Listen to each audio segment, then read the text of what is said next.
Hey there, I'm Sarah A. Chrisman, the author of the Tales of Chetzemoka, and in a previous video I told you about chatelaines, but I ran out of time before I could get to Chatelaine Belts and Chatelaine Bags. I promised at the end of that video that I would get around to it eventually, so today's the day. Chatelaine Bags and Chatelaine Belts.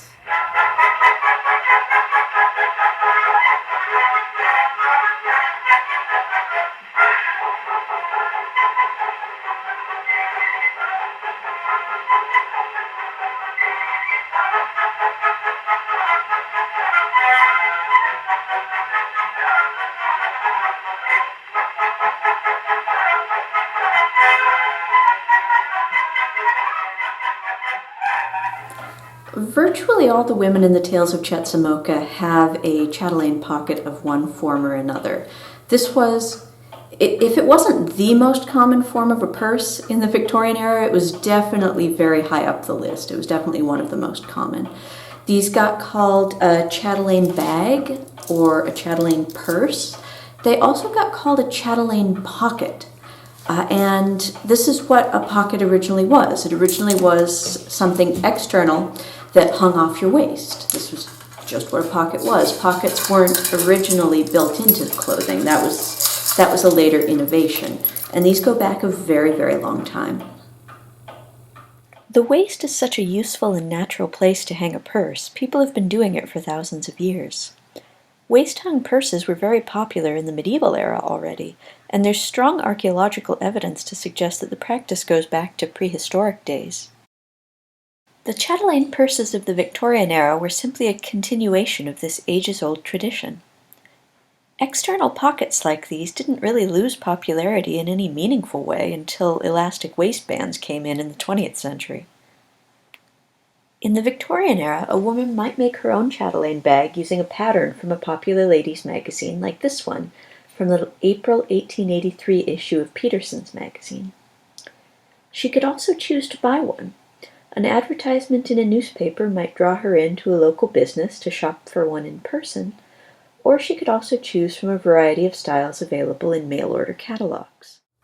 When I talked about chatelaines, I talked about how a lot of them were made out of pot metal, which is a very cheap form of recycled metal. They would just take whatever types of odds and ends of metal they had and throw them in a pot and melt them, hence pot metal. And a lot of the cheaper sorts of chatelaine clips were made also out of pot metal. So these could be very pretty, but they were very cheap at the time. And these were one way of holding your chatelaine bag onto your waist. It was just a question of, this particular one has a little hook inside, so you just, whoops! You hook it on the clip, and then you hook it on your waist. Very simple, very easy. And then Chatelaine belts, as you might expect, are fastened to a belt, and they just fit on like any other belt.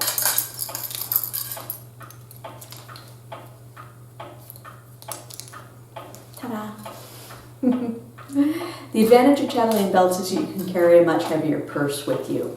So if you had just a tiny little bag that fit on with a clip, sometimes, especially with the pot metal, because pot metal is a little fragile, if you put too many things in it, you could break the clip. Whereas the belt's pretty sturdy, and also you can put more things on it, obviously.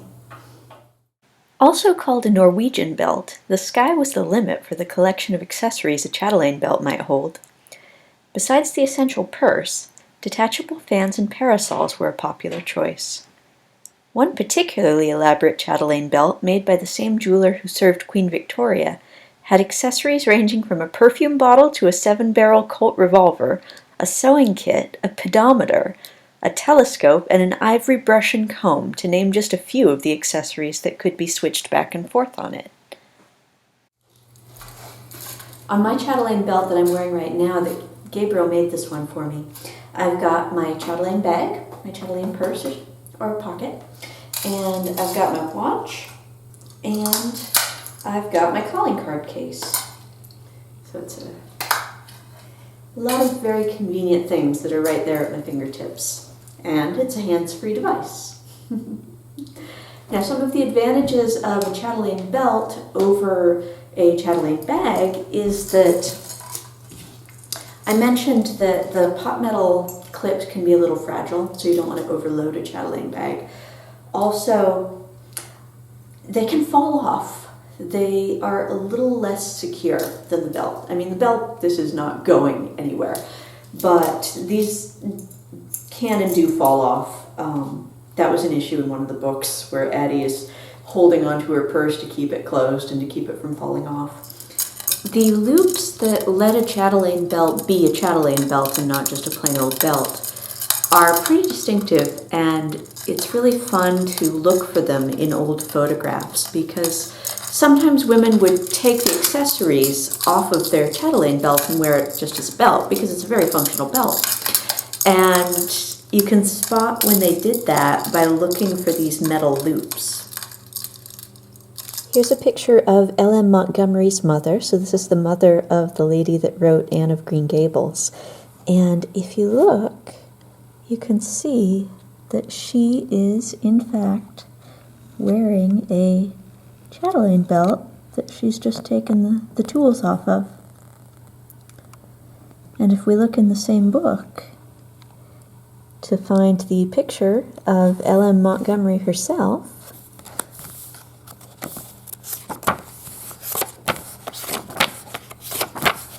there she is. So, she's got her own Chatelaine belt. It's a little fuzzier in this picture. Incidentally, those pictures are from a biography of Maud Montgomery that Gabriel got out of the library for me.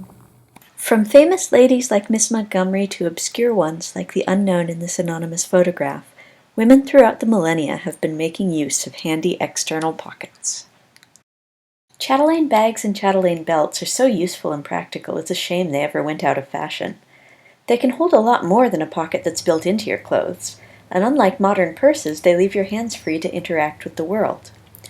The cycle of fashion always turns back around eventually, and I personally think it's time for these useful waist-hung bags to make a comeback. Let's hear it for external pockets. Thank you for watching today. I hope you enjoyed this video. If you did, please give it a nice thumbs up, and remember to tell your friends about my books. Happy reading!